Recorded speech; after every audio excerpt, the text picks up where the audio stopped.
В год научно-технологического развития выставка достижений образования республики была по большей части посвящена технике. Представлены некоторые проекты учащихся инженерных классов. Так в Татарстане уже 6 лет реализуется проект «Инженерная республика». По нему школьников учат создавать механизмы и постигать азы профессии. Отличительной чертой данного проекта является соединение двух направлений подготовки учащихся. Это техническое и лингвистическое.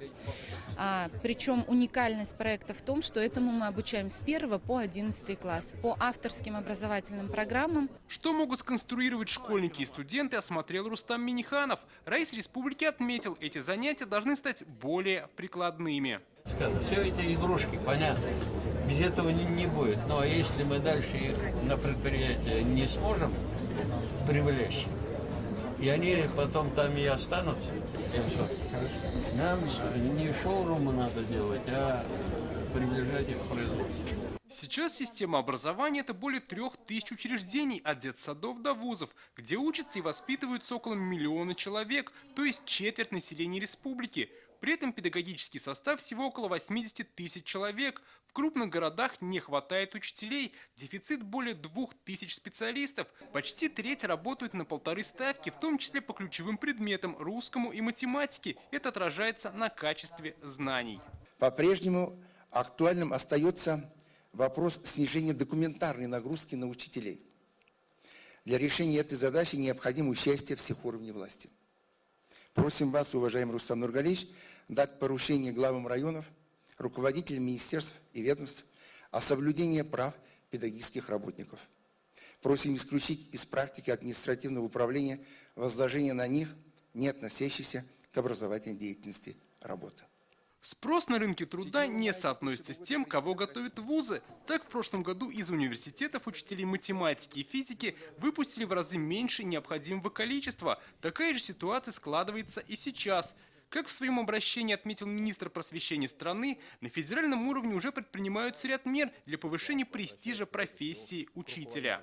Решением главы государства в марте этого года были удвоены надбавки классным руководителям и кураторам групп в колледжах, населенных пунктах с численностью жителей менее 100 000 человек.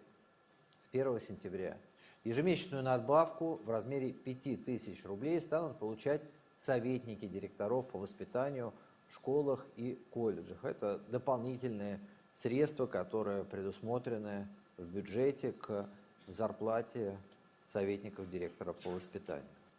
Мы будем следить за тем, чтобы педагоги получали в срок все стимулирующие выплаты. В этом году средний балл ЕГЭ в Татарстане выше, чем в среднем по стране. Однако ряд школьников, претендующих на медаль, сдали экзамен на 2.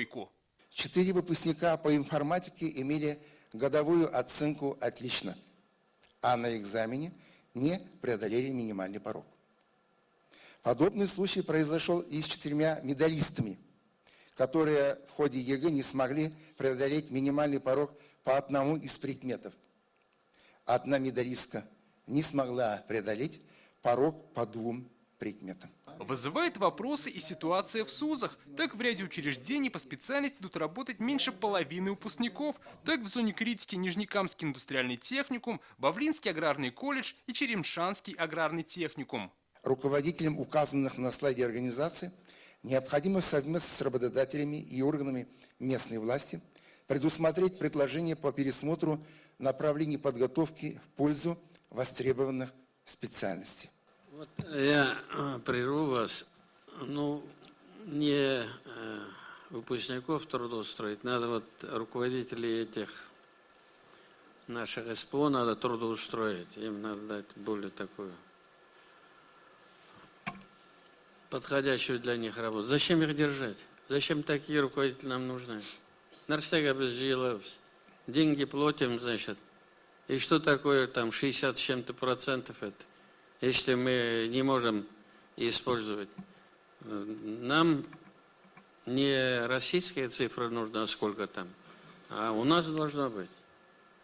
Ты должен ставить такие задачи, Ну, 90% хотя бы мы должны трудоустроить. С начала года в Татарстане расследовано 101 уголовное дело и 42 правонарушения с участием несовершеннолетних. Все они связаны с наркотиками. Среди подростков возросло и число отравлений алкоголем. За первое полугодие выявлено 38 таких случаев. Как отметил Рустам Минниханов, всем уровням власти нужно уделять большее внимание системе образования. Создание условий, комплектование. Все эти вопросы, они решаются на месте. Поэтому те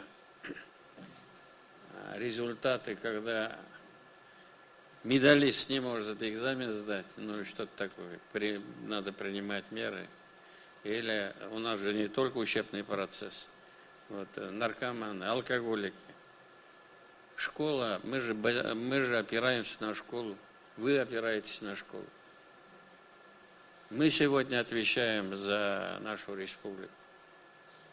Никто эту работу, кроме нас, и не сможет, и не будет делать.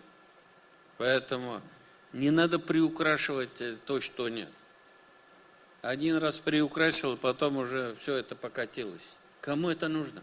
Татарстан традиционно занимает лидирующие позиции в олимпиадном движении. По количеству дипломов республика сохраняет за собой 3-е место после Москвы и Московской области. Дмитрий Айрин, Алмаз Зейдинов, ТНВ, Лаишевский район.